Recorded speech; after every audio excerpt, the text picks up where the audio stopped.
நம்ம வந்து ஃபோர்ஹெட் நெத்தி எப்படி மசாஜ் பண்றதுன்னு பார்க்கணும். ஓகே,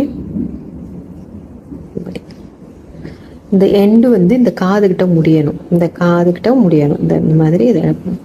அப்போ இங்கே ரெண்டு சேர்த்து வச்சு இப்படி பண்ணி கரெக்டாக காதுகிட்ட டவுன் எப்படி, அப்புறம் இப்படி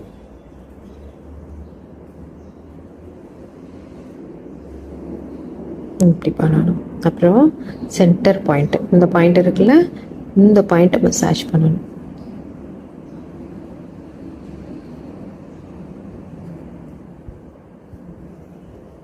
இதை மசாஜ் பண்ணிவிட்டு இப்போ சில பிள்ளைங்களுக்கு இந்த இடம் போது நல்லா அப்படி கை வந்து நல்லா எப்படி பிடிச்சிக்கணும்.